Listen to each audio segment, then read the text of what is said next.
hay algo que para Dios es hermoso, bello, en el cual se deleita completamente y se complace, eso es su Hijo.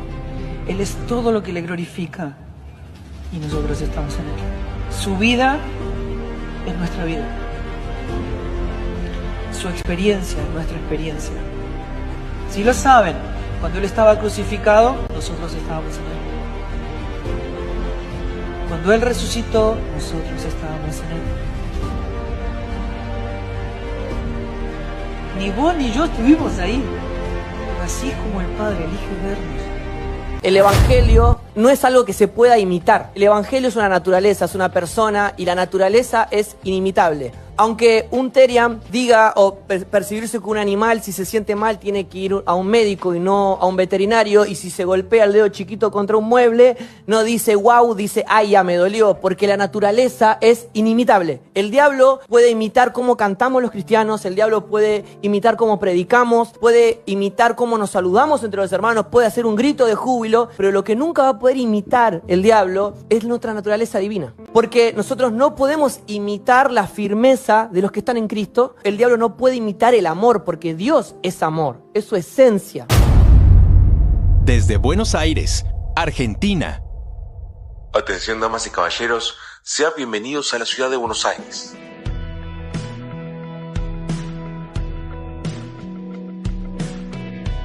Este año celebramos con ustedes Pastor Liendo y su esposa Silvana, que cumplen 34 años de casados. Tienen 2 hijos, Sebastián y Valentino, quienes también sirven a Dios.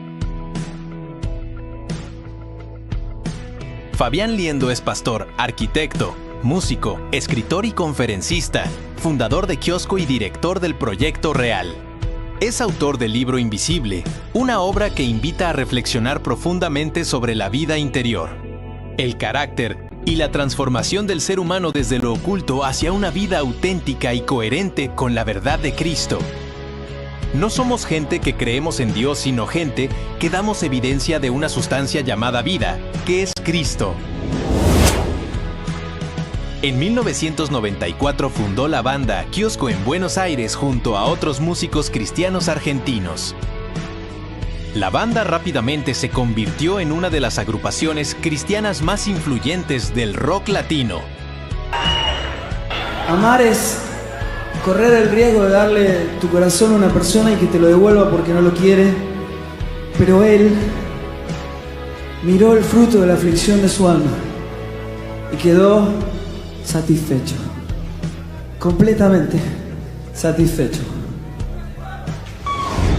El Evangelio no es para que te realices, ni siquiera es para que te sientas a gusto, ni siquiera es para que seas feliz. Eso es una añadidura. El Evangelio es para la gloria de Dios. El año 2025 estemos aquí sentados en cada una de estas sillas. Así que agradecemos una vez más a Dios de tener el honor de tener con nosotros a un compositor, a un músico, a un predicador, el cual ha compartido la palabra de Jesús por medio de sus canciones, por medio de la predicación. Viene desde Buenos Aires, Argentina, y también muchas familias han sido bendecidas a causa de lo que Él ha hecho o Dios ha hecho a través de Él. Nosotros hoy estamos expectantes, agradecidos con Dios por todo lo que Dios va a hacer a través de Él, de Sebastián Liendo, y te damos la bienvenida en el nombre de Jesús. Muchas gracias. ¿Les podría pedir un...? Bueno, gracias a todos, un honor estar acá. La verdad, sorprendido de todo lo que hice, de lo que está contando acá. Para mí es realmente un gozo poder estar. España es una nación hermosa, Estoy analizando la forma de llevarme alguna pata de jamón así en la Carrión, pero cierren sus ojos conmigo, quiero orar antes de arrancar. Padre, en el nombre santo y eterno de Jesús,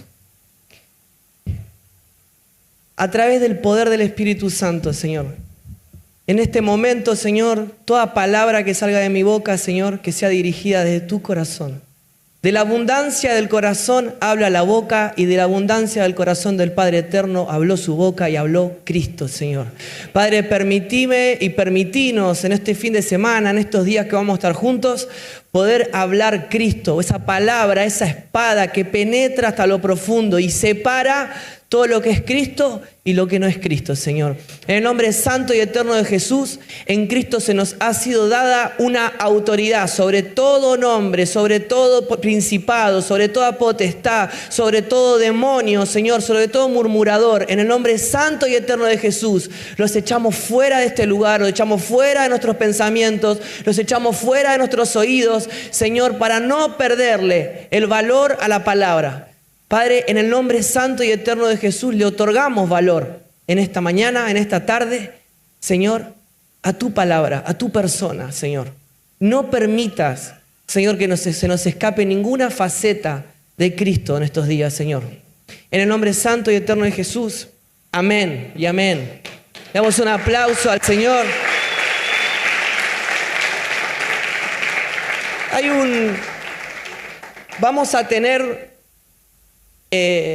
Vamos a tener unos días bastante intensos de poder ver qué es la sustancia o por qué el concepto de la sustancia.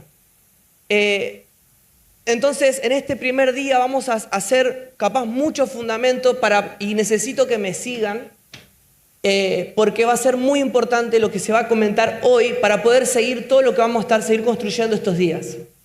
Según Colosenses 2:6, es una carta que habla básicamente, ¿nunca les pasó a ustedes decir, claro, yo veo todo consumado en Cristo, veo todo completo en Cristo, pero yo me veo incompleto, me veo vacío y no veo nada consumado en mí?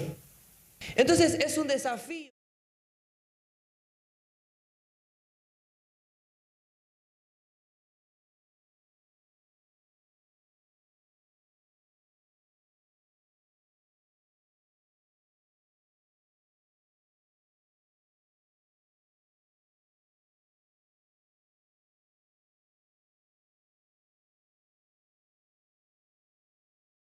¿Pasó? ¿O soy yo el único carnal acá? ¿Sí?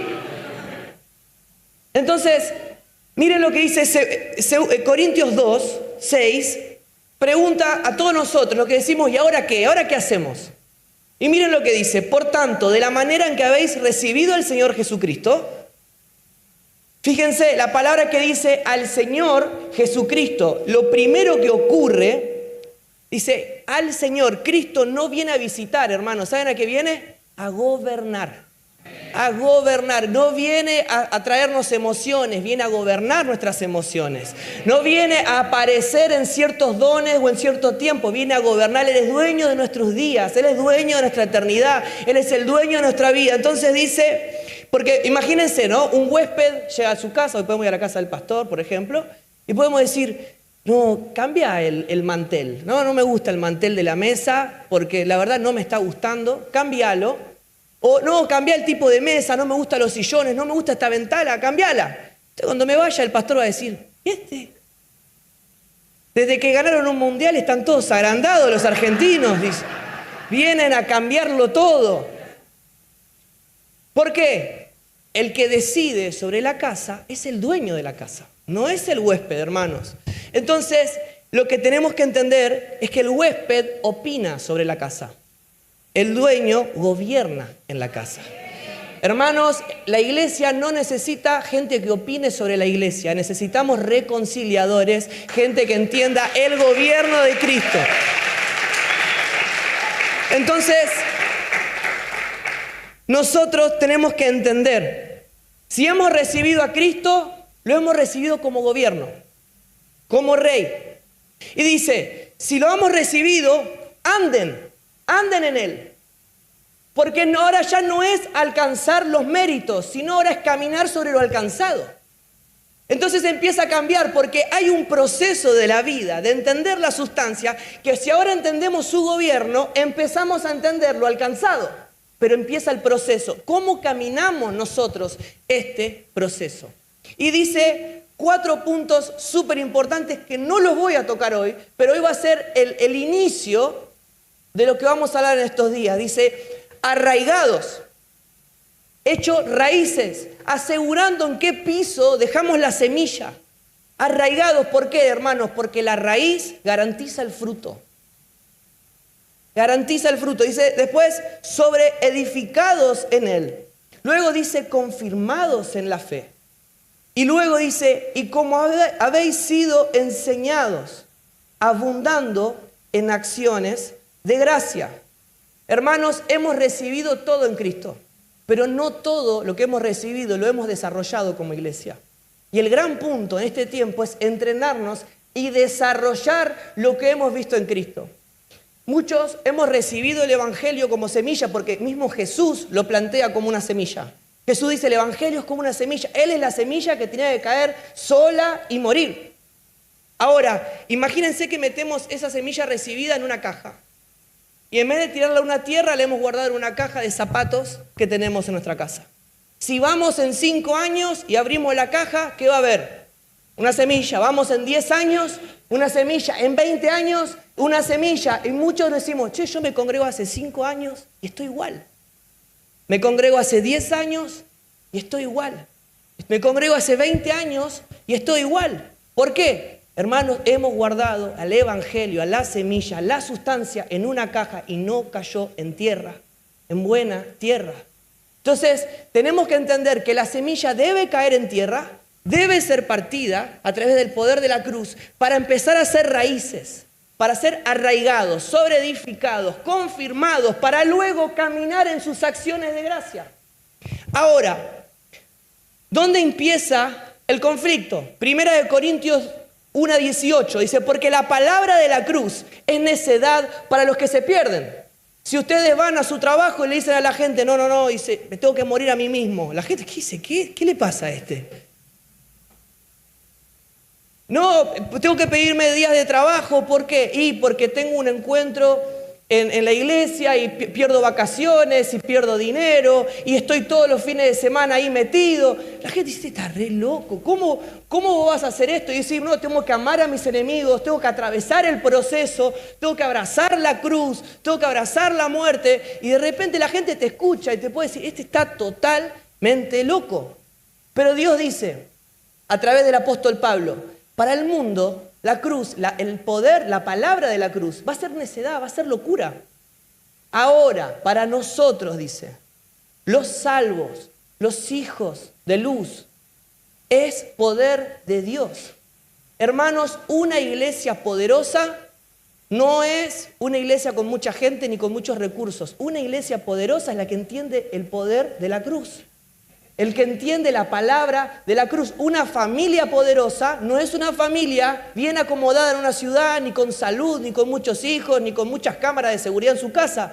La familia poderosa es la que habla y experimenta a través del poder de la cruz. Entonces, nosotros necesitamos vernos con esta claridad y...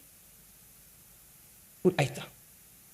Si nosotros vemos la cruz, no podemos pensar que la cruz es simplemente un mensaje que nosotros podemos predicar en Pascua o es simplemente un símbolo, porque si no estaríamos determinando de una forma inferior a la sustancia, que es lo que la cruz es lo que nos permite ingresar a esta sustancia. Entonces, la cruz no puede ser independiente de Cristo, porque la cruz y el crucificado están pegados. Entonces no podemos decir, amo a Cristo, pero no amo su cruz.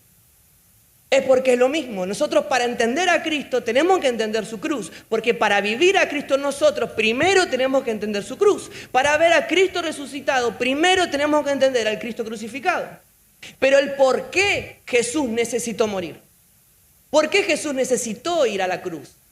¿Simplemente era una manera de venir a amarnos o realmente hay algo más poderoso atrás de esto que nosotros llamamos el mensaje de la cruz o el poder de la cruz?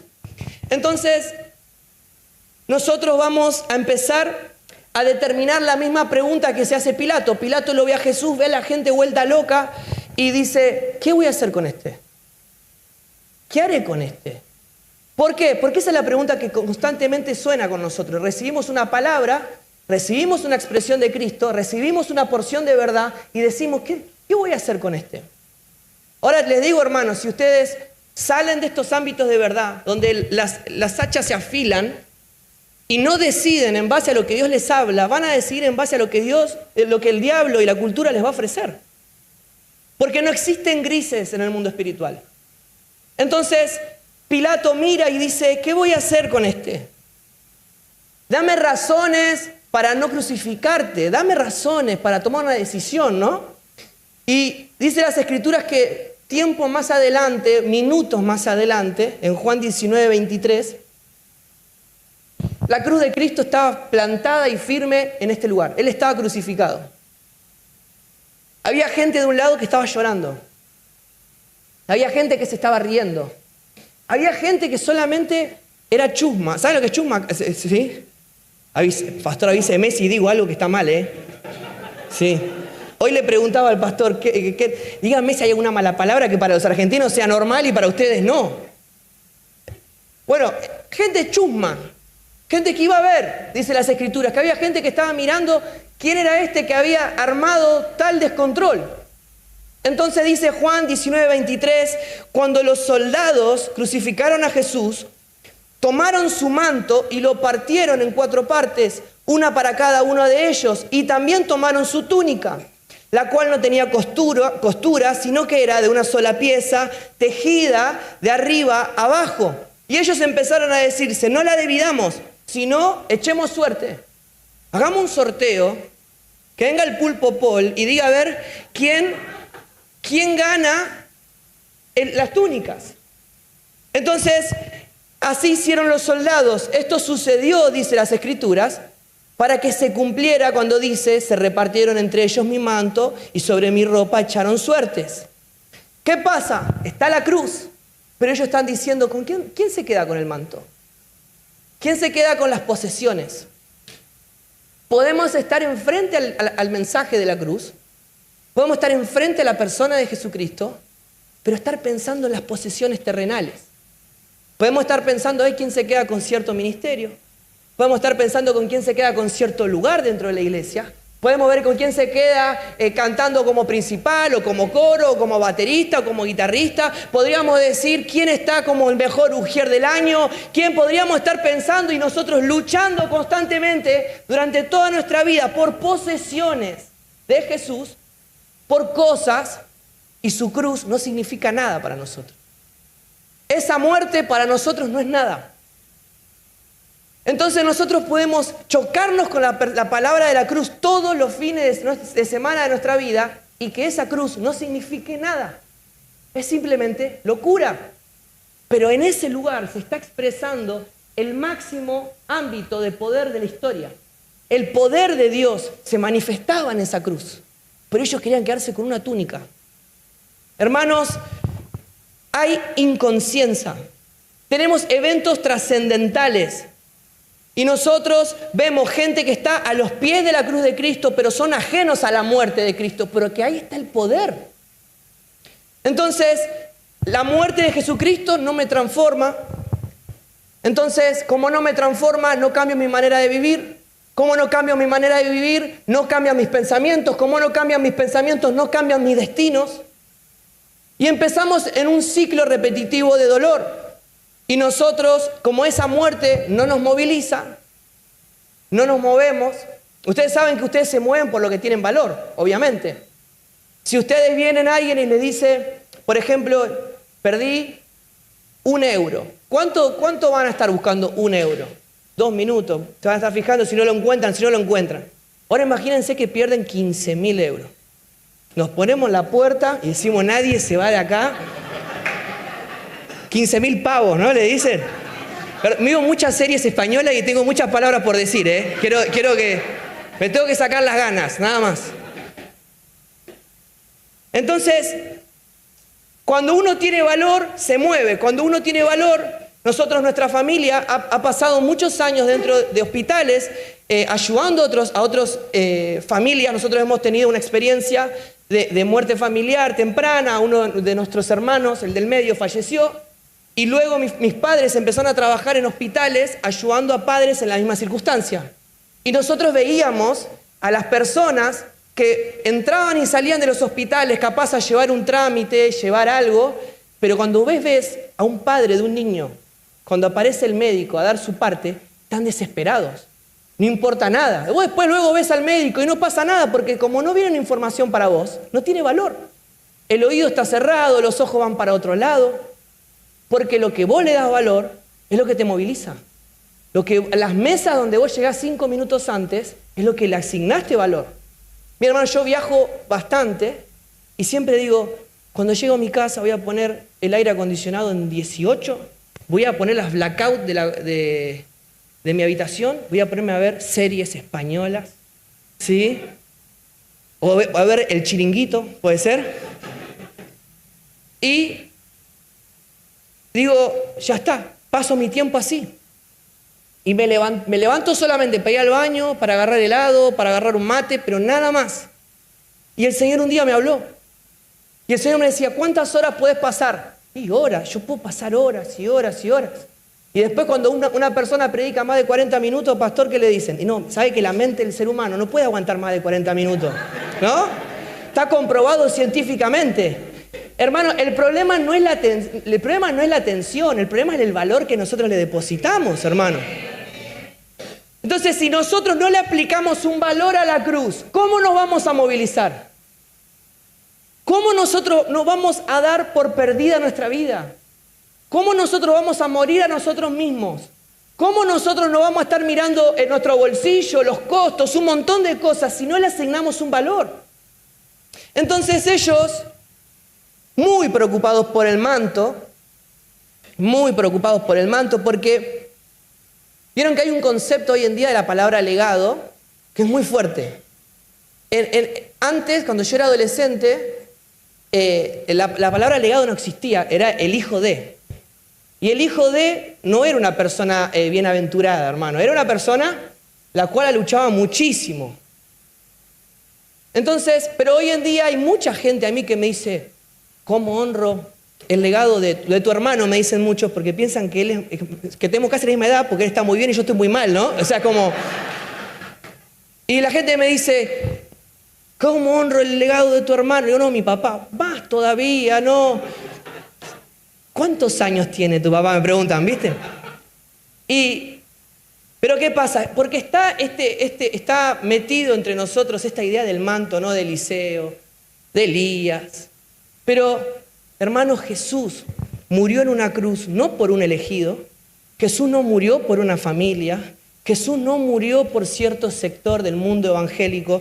Jesús murió para que el ungido ahora viva en nosotros. Hermano, hemos hecho turismo. Aplaudan por completo porque si no...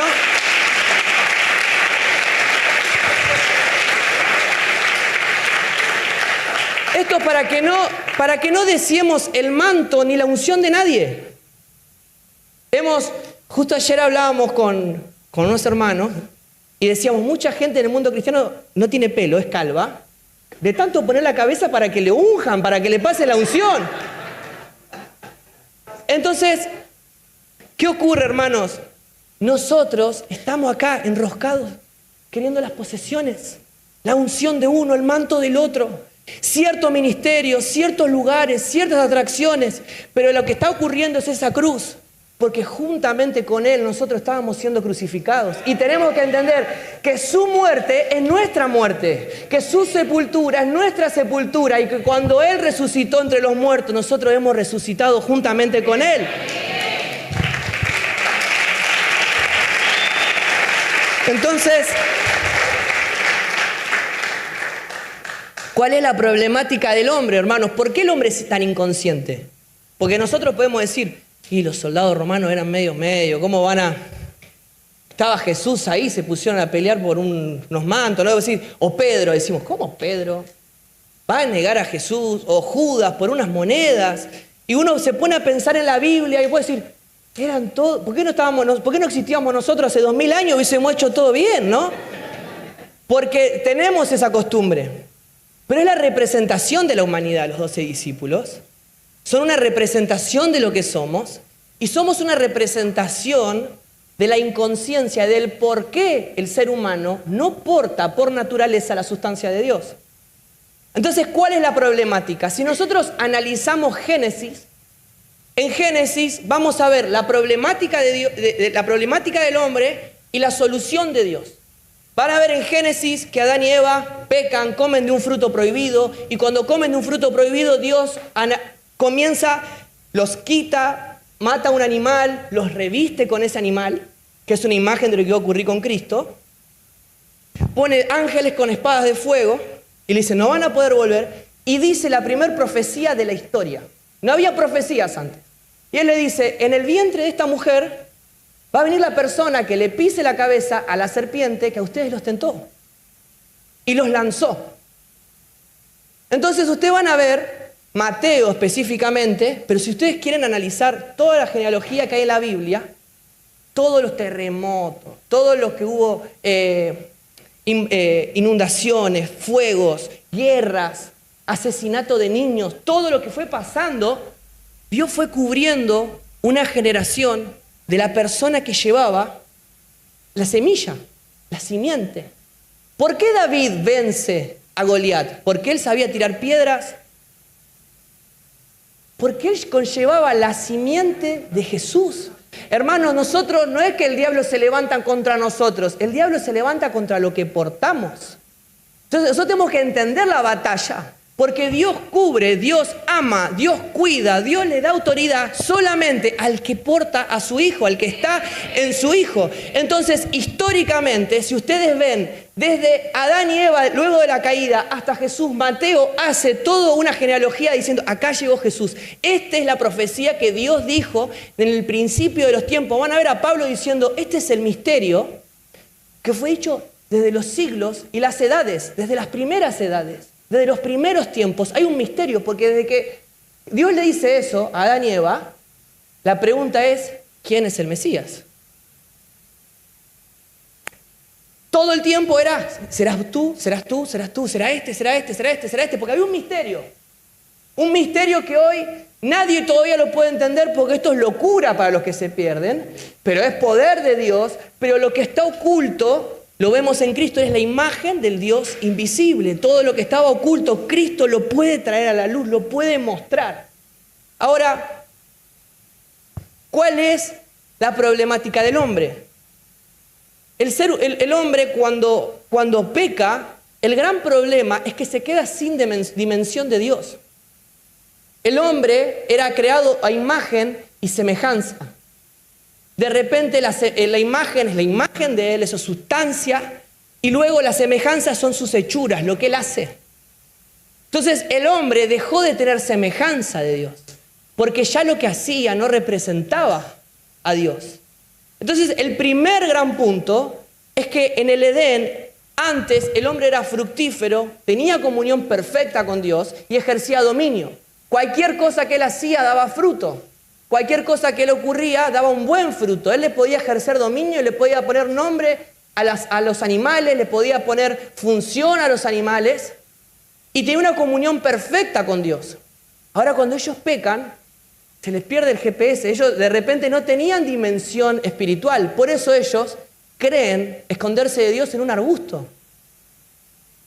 Porque ellos antes estaban en una comunión perfecta y de repente dicen, hay un arbusto, Dios no nos va a ver en este arbusto. No, porque imagínense, hay gente que viene a una congregación y como segregamos la vida, fraccionamos la vida, piensa que Dios los ve acá, pero no los ve en su casa. ¿No? Y nosotros tenemos nuestros arbustos. Nuestra oficina puede ser un arbusto, nuestra habitación puede ser un arbusto, nuestro celular puede ser un arbusto y decimos, Dios acá no nos ve. Entonces, cuando nosotros empezamos a manejarnos en esos patrones, son todos patrones heredados por Adán. Entonces, cuando Adán y Eva pecan, lo primero que se quedan es sin dimensión del árbol de la vida. Ellos empiezan a ser gobernados ya no por la palabra de Dios ni por su espíritu, sino que empiezan a ser gobernados por su alma, que son sus propios valores y sus propios pensamientos. Entonces, comen del fruto y empiezan a entender o disfrutar, mejor dicho, experimentar por primera vez la condenación. Ellos empiezan a sentir miedo, por eso empiezan a ocultarse. Entonces, ya la comunión con Dios no era comunión, sino que la voz de Dios no era regocijo, sino que era escape. Era escape, ¿vieron que podemos entrar a una congregación y escaparnos? ¿Vieron que aparece el pastor y agachamos la cabeza y nos vamos? Yo justo ayer le contaba a unos hermanos que Campana era, ¿no, pastor? Campana.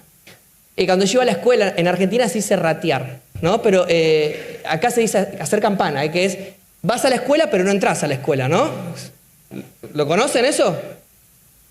Yo me acuerdo que en esa época cada tanto íbamos a la escuela y no nos apetecía entrar a la escuela.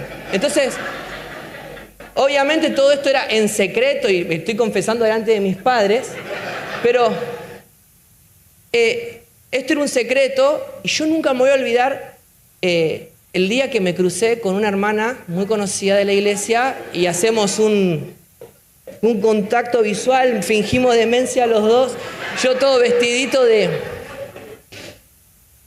Y yo me acuerdo de llegar a mi casa y que mi mamá me diga, no sabes a quién estuvo en casa, estuvo Gaby. Y yo lo que pensaba, teníamos reunión. Y vieron que hay reuniones donde son normales, en el sentido, cantamos, y nos fuimos. Y hay días que se ponían a orar y empezaban a tirar palabras. Y yo decía, acá no me ora nadie a mí. Porque... Entonces uno empieza a decir... La palabra de Dios primero es amor, gracia, verdad, abrazo, comunión, y de repente empieza a hacer escape, hermano. Empezamos a tener arbustos hasta dentro de los salones. Entonces ellos empezaron a experimentar esto y empiezan a experimentar sentirse desnudos, ellos empiezan a sentir necesidades, ahora no se ven completos en Dios, no se ven completos de la forma que Dios los diseñó, entonces en su nueva escala de valores, ahora dicen necesito algo, entonces se arman un delantal de hojas para darse valor. Entonces cuando ellos se quieren dar valor, porque ahora entienden que estar desnudos como Dios los había diseñado, era malo, empiezan a decir no estoy completo.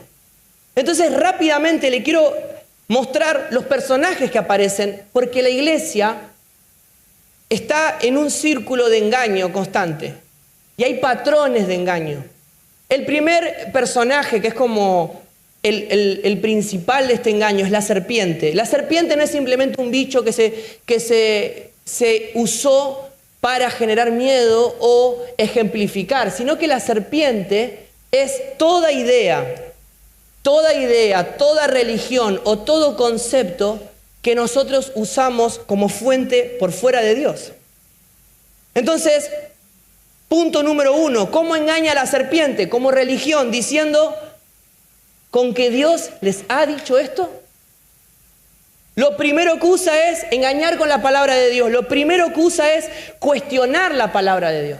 Dice, ¿Dios les dijo esto? ¿Realmente la Biblia dice eso? ¿Realmente Dios diseñó así? El segundo punto le dice que distorsiona el carácter de Dios. Le está diciendo, Dios no les quiere dar de comer eso porque sabe cosas que no quiere que ustedes vean. Dios les está ocultando algo a ustedes. Entonces empieza a distorsionar el carácter de Dios. Vieron que nosotros nos imaginamos a Dios como un hombre de barba blanca que está todo el tiempo buscando para condenar, buscando para meter juicio. Uno tiene una imagen de lo que les trajeron. Entonces uno empieza a traer adornos y esos adornos empiezan a gobernar. El tercer punto le propone una autonomía, le dice ustedes serán como Dios, ustedes van a determinar lo que está bien y lo que está mal. Y luego le trae filosofía, que es la seducción del alma, y le dice, vio la mujer que el árbol era bueno para comer, agradable a los ojos y deseable para alcanzar sabiduría. O sea que el pecado original no fue simplemente una desobediencia, ni siquiera fue comer del fruto, sino el deseo que ellos tuvieron de tener autonomía de Dios. Entonces ellos dijeron, queremos conocer y decidir por nosotros mismos, sin Dios como fuente. Ellos empiezan a tener una declaración de independencia a Dios. Miren, la serpiente aparece y le dice, ¿saben que vos no te vas a morir? Si ustedes comen, no se van a morir. Y vieron que hay veces que uno peca, uno empieza a recurrir a lugares donde no pertenecemos o vivir de forma en la cual no le pertenecemos y nadie se da cuenta. Y vos venís acá cantás, no pasó nada. Tu esposa no se dio cuenta, tus hijos no se dieron cuenta, tus hermanos, tus pastores. Y uno dice, listo, sigo como si nada. Y de repente nos preguntamos en la crisis, ¿qué me pasó? ¿Por qué estoy frío? ¿Por qué no tengo hambre? ¿Por qué no me pasa aquello? ¿Por qué cuando paso por la calle y veo un necesitado ya no me mueve, ya no me moviliza? ¿Por qué ya la palabra para mí no tiene valor? ¿Por qué antes yo vivía en el famoso primer amor y hoy no lo puedo vivir? Era lo que la serpiente los quería introducir. Le estaba diciendo, ustedes no van a morir. Y cuando ellos comieron, no se murieron físicamente, pero sí se murieron espiritualmente. Y ellos empezaron a vivir por sus sentidos. Van a ver que Adán, Jesús lo habla como el alma viviente. Y él se determina como el espíritu vivificante. ¿Por qué? Porque desde que Adán y Eva caen, ellos necesitaban conocer a Dios. Y la única forma de comunicarse con Dios era por sus sentidos. Si algo les generaba algo, si había fuego, había truenos, había huracanes, había voces externas que les hablaban a ellos y ellos podían conocer a Dios en el antiguo pacto siempre de forma externa. Pero ahora el Espíritu vivificante nos vino a traer esa sustancia que es Cristo, que ahora nos habla por dentro. Nosotros podemos ver guerras y rumores de guerra y adentro nuestro puede haber una paz completa, porque tenemos una seguridad que ya no somos lo que sentimos, sino que somos lo que Dios ha determinado en Cristo. Entonces, ¿qué pasa? Cuando uno dice, ay, no fue poderoso la reunión de hoy porque no me caí, porque no lloré, porque no sentí, créanme, están con la picadura de la serpiente a flor de piel, hermano. Eso es un patrón de Adán. Nosotros, hay un pastor que siempre decía que la madre lloraba porque todas las hermanas de la iglesia salían con las manos llenas de aceite y hablando en lengua y súper felices y saltaban. Y dice, mamá, ¿por qué lloras? Porque todas lloran, porque todas les pasa algo y a mí no. Y yo quiero sentir eso. Él dijo, mamá, vos sos mucho mejor, vos no necesitás sentir, vos conocés. Hermano, nosotros conocemos. Entonces, ¿qué ocurre? Van a ver las cartas apostólicas. Las cartas apostólicas cuando oran, cuando dan deseos a las comunidades, cuando ellos especifican, direccionan y traen diseño, lo primero que van a decir en todas las cartas apostólicas es, abre nuestros ojos espirituales. ¿Por qué? Porque eso es lo que se cerró en Adán. Eso es lo que hemos perdido en Adán. Entonces dice, abre para que el espíritu de sabiduría y de verdad nos lleve. Por eso Pablo dice, el Espíritu Santo es para que sepamos lo que se nos ha concedido. Entonces uno dice, ¿para qué es el Espíritu Santo? ¿Para gritar? No, aunque puede ser, es parte de la expresión del amor. Te podés caer, es parte de la expresión del amor. Podés hablar en lengua, es parte de la expresión del amor. Pero hermanos, no es simplemente para eso. Lo que es el Espíritu Santo es para poder descubrir lo que se nos ha concedido, andar en lo que se nos ha concedido. Entonces Pablo dice, que se les abran los ojos, que cerraron en Adán. Eso es en Génesis 3:7. Entonces fueron abiertos los ojos de ambos. Cuando se abrieron los ojos terrenales, van a ver en Génesis 3:7 que dice que cuando se abrieron sus ojos, la primera reacción que ellos tienen, ¿saben qué es? Conocer que estaban desnudos. Lo primero que hicieron fue ver su necesidad terrenal. De repente ellos se abren sus ojos y se ven desnudos, faltantes, vacíos. Entonces, cuando el hombre está desconectado de Dios, hermano, cuando el hombre pierde referencia de Dios, ya no se ve en Dios, sino que se ve en su vacío. Surge la culpa, la vergüenza, la necesidad de cubrirse, y su vida ronda alrededor de resolver los problemas, de resolver sus vacíos, de resolver sus necesidades, y no de la llenura que hemos tenido en Él. Entonces, cambiamos de fuente. La desnudez, obviamente, era un símbolo de la pérdida de la gloria.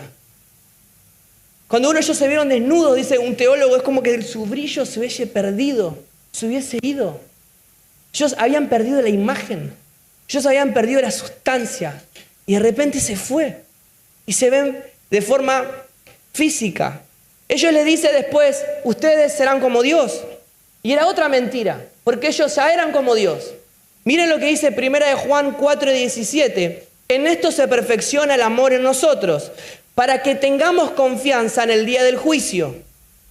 Porque como Él es, así somos también nosotros en este mundo.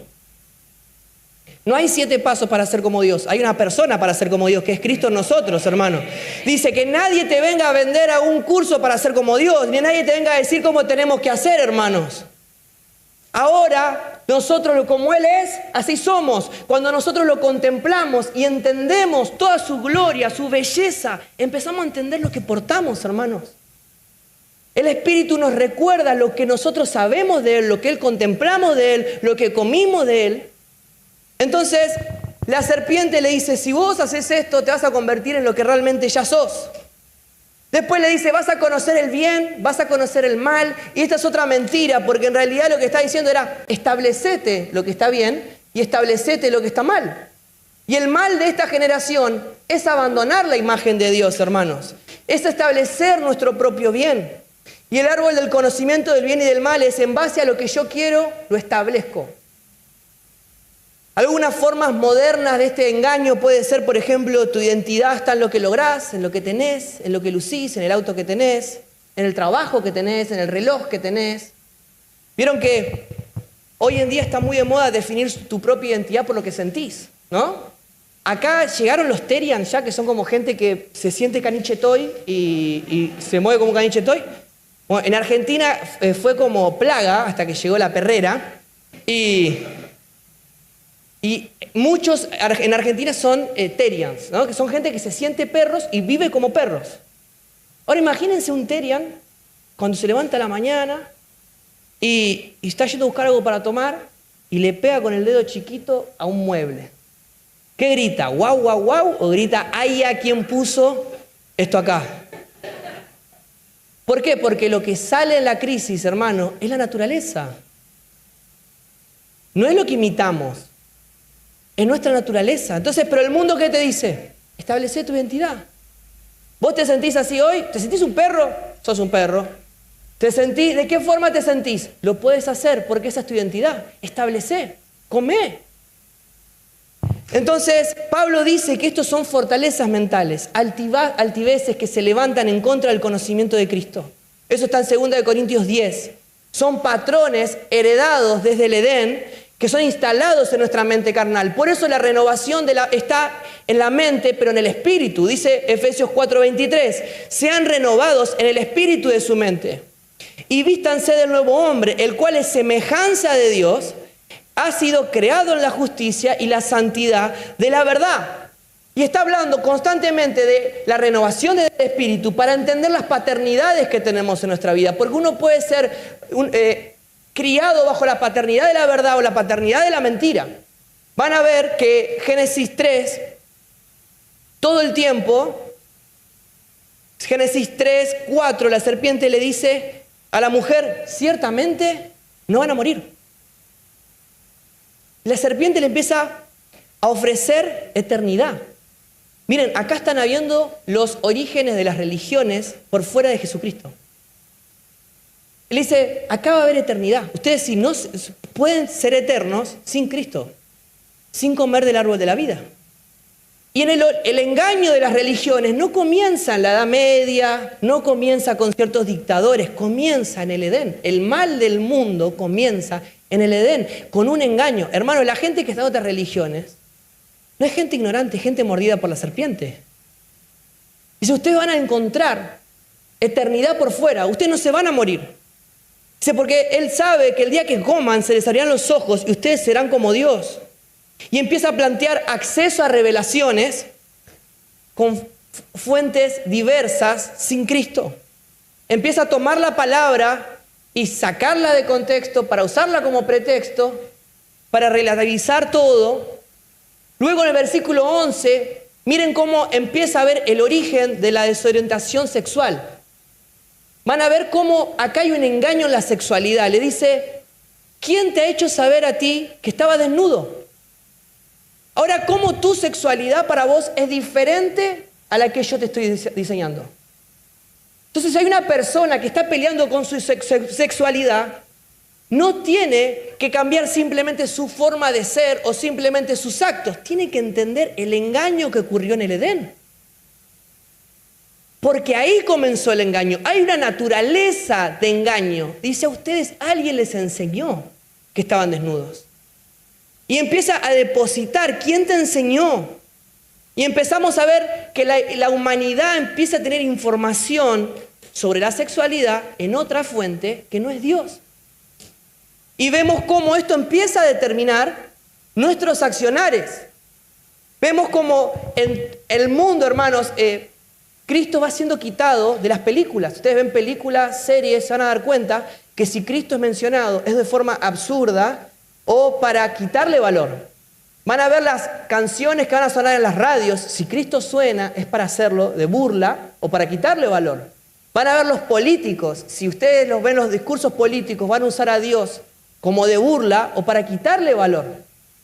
Entonces van a poder robar a Cristo, hermanos, de la música, de la cultura, de las películas, de la política, pero nunca van a poder robar a Cristo del corazón de su pueblo. Por eso nosotros tenemos que entender lo que se nos ha depositado, porque no va a venir ninguna pandemia que nos lo robe, no puede venir ninguna crisis mundial que nos lo robe, ningún influencer del momento que nos lo robe, porque hermanos, la serpiente capaz hoy no la vemos caminando entre nosotros, pero está en el teléfono, está en lo que hablamos, está en la televisión, está en los diarios, está con los vecinos, están los compañeros de la escuela de tus hijos. Hermanos, tenemos que garantizar que nosotros sabemos que la serpiente cuando viene a engañar.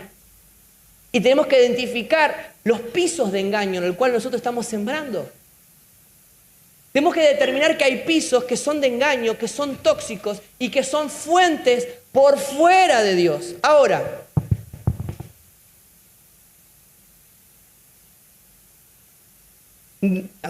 acá aparece el árbol de la vida, que es Cristo presentado como. Es una figura de Cristo.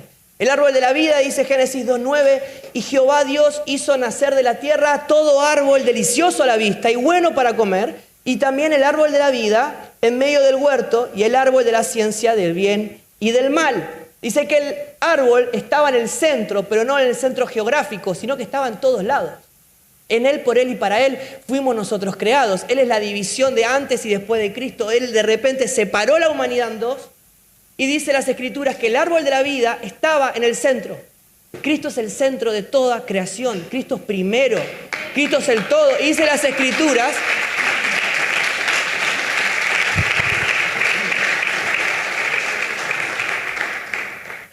en Génesis, que es el principio de la humanidad, el árbol de la vida estaba en el medio. En el fin de los tiempos, Apocalipsis 22:2, el árbol dice: y en el medio de la calle de la ciudad, a uno y a otro lado del río, estaba el árbol de la vida. O Juan, hermano, estaba viendo doble, o el árbol de la vida estaba en todos lados. Y dice las Escrituras, produce 12 frutos. Como las 12 cestas de la multiplicación, hermanos, es un número apostólico de multiplicación, de envío. Cristo en el final de los días son 12 frutos. Dice que estos frutos se producen uno por cada mes del año. Y las hojas de este árbol, ¿saben para qué son, hermanos? Para sanidad de las naciones. Y uno empieza a entender que Cristo siempre fue la solución, siempre estuvo ahí, pero el hombre rechazó. Quiso ser autónomo. Hemos comido del engaño, pero en el final de los días. Entonces Dios puso a Cristo en el medio de la historia. En el principio era el Verbo y el Verbo estaba con Dios y el Verbo era Dios. Cristo en el medio de todo, hermanos. Pero hay un árbol que produce muerte y hay un árbol que produce vida. Hay un árbol que produce conceptos humanos, culturales, y hay otro que produce diseños eternos de Dios. La pregunta es, ¿cuál nosotros estamos determinados a comer? ¿Cuál estamos determinados a comer? Entonces, hermanos, aparece Eva. Eva, que es uno dice, por culpa de Eva todos tenemos que trabajar, ¿no? Todos tenemos que tener miedo si nos salvamos o no nos salvamos. Es como... Pero Eva es un tipo de alma. Cuando uno puede identificar... Vieron que Jesús predicaba para una multitud. Y él daba parábolas. Y dice las Escrituras que cuando él daba las parábolas, luego a sus íntimos le decía, vamos al monte y les explico los misterios. Pablo lo dice de otra forma, dice, pero los que hemos alcanzado madurez no hablamos los misterios de este mundo y de este siglo, sino que los misterios que han sido revelados. Hermanos, en estos días necesitamos entender la mentalidad de monte.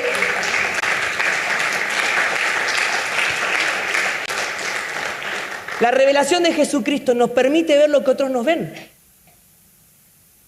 Por eso, a mí el otro día me preguntaron, ¿por qué entender el señorío de Cristo, el nuevo pacto, la gracia, la revelación de Jesucristo no es conocido? Me decían. ¿Por qué está como que parece que hay tanta lucha? ¿No? ¿Por qué en los eventos más grandes pareciese que eso se quita para que no se vea? Y miren, hemos nosotros luchado muchísimo en el ambiente evangélico y hemos perdido lugares que hay mucha gente que hace años está intentando llegar.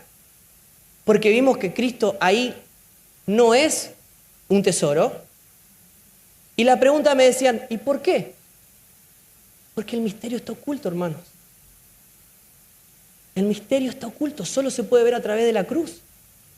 Solo se puede ver a través de la cruz. Esto es para los que lo ven a través del Espíritu. Muchos podemos estar cerca de la cruz, pero seguir peleando por posesiones, por eventos, por congresos, por lugares. Pero esto es un misterio que está oculto. Entonces, hermanos, necesitamos tener una mentalidad de monte y poder ver. Eva no era simplemente una mujer que era débil y de repente comió lo que no tenía que comer y encima convenció a su esposo. No, este era un tipo de alma. Habla de las mentes, habla de las emociones, habla de las voluntades.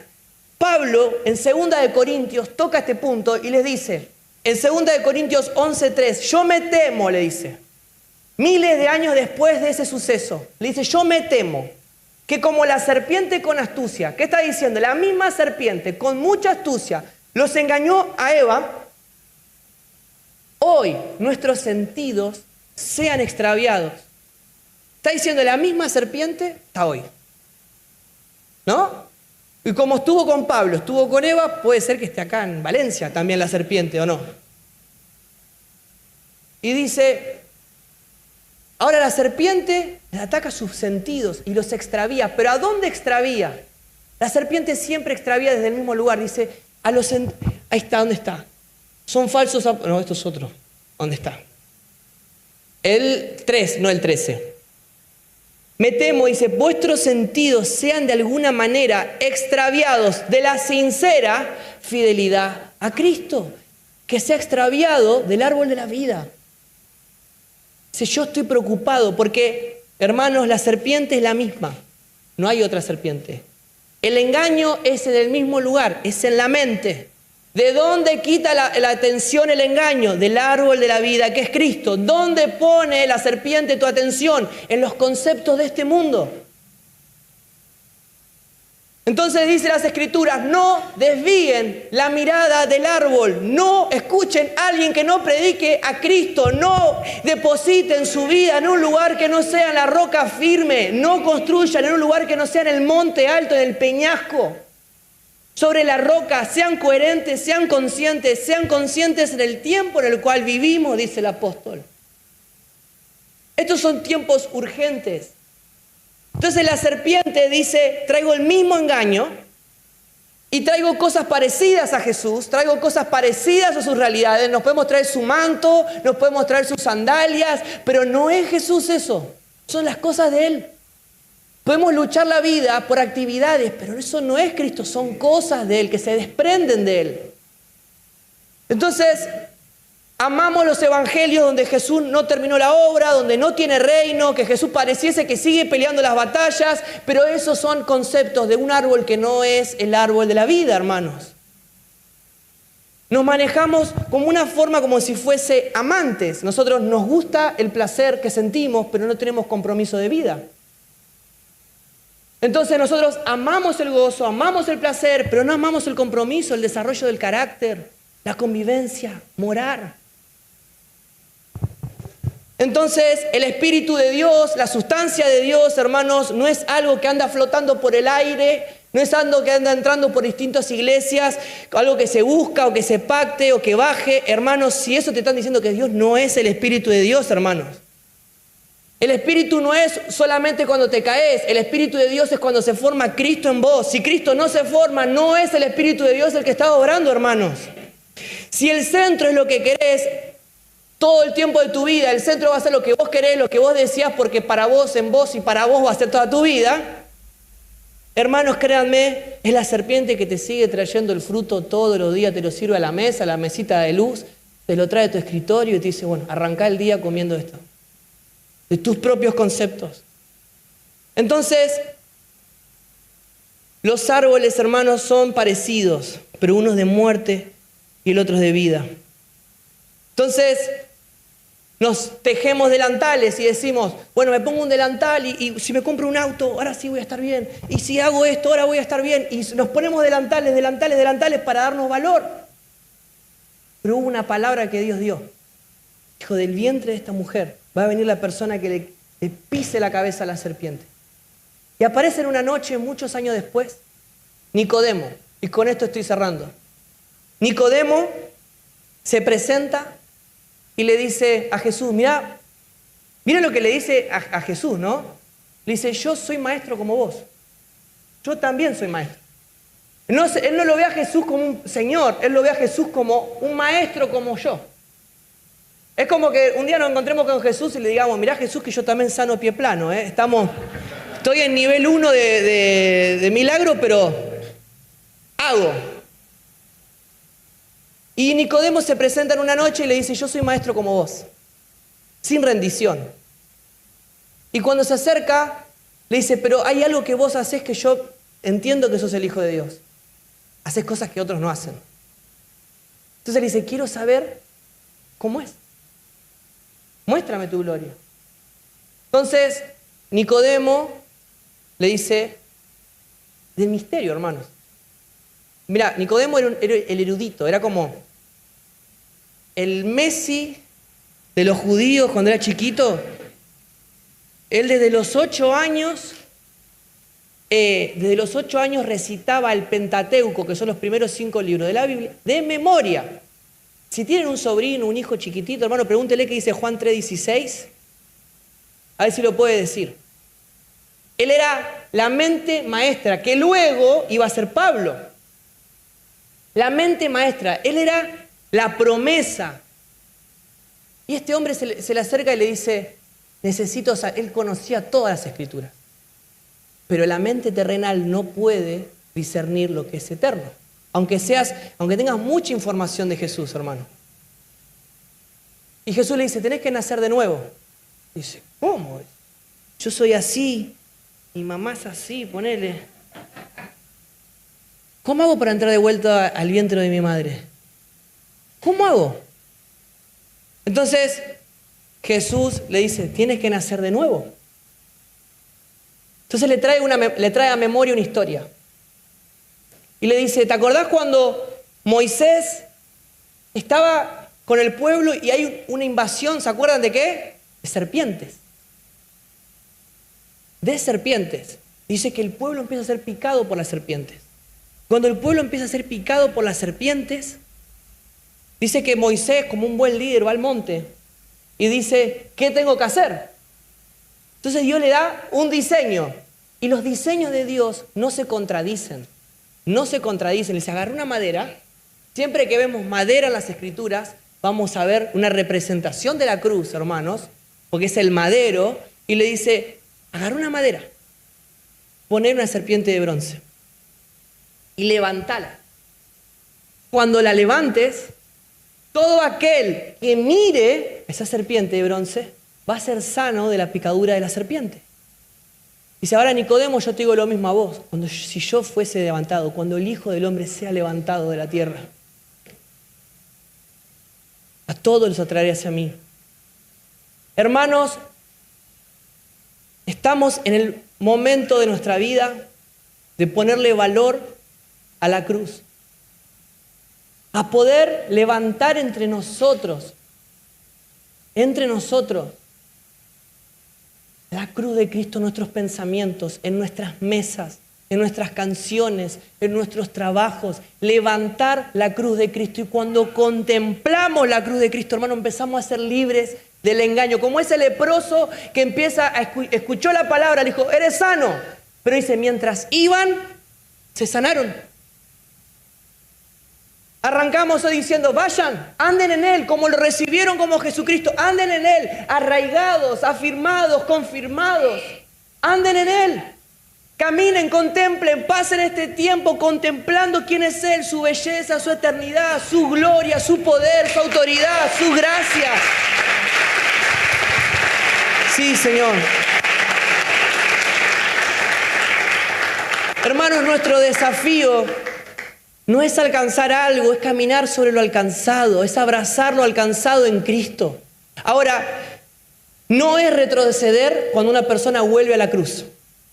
Necesitamos volver al origen, necesitamos entender la mala noticia para abrazar la buena noticia, para poder caminar por esta vida firme, con brazos precisos y decir, esto es engaño de la serpiente.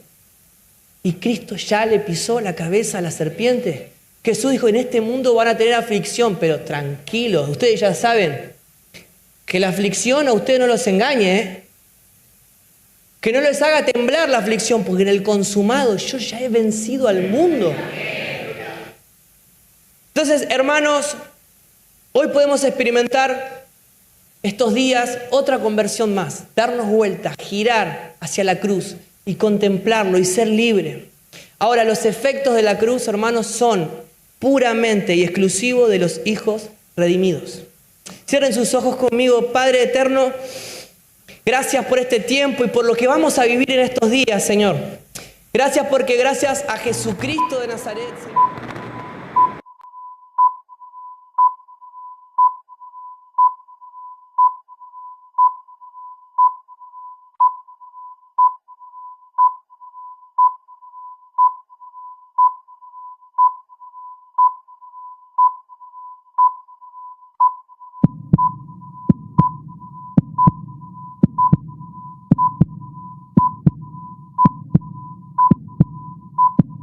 Hay algo que para Dios es hermoso, bello, en el cual se deleita completamente y se complace, eso es su Hijo.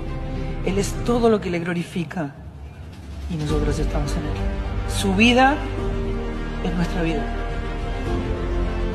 Su experiencia es nuestra experiencia. Si lo saben, cuando Él estaba crucificado, nosotros estábamos en Él. Cuando Él resucitó, nosotros estábamos en Él.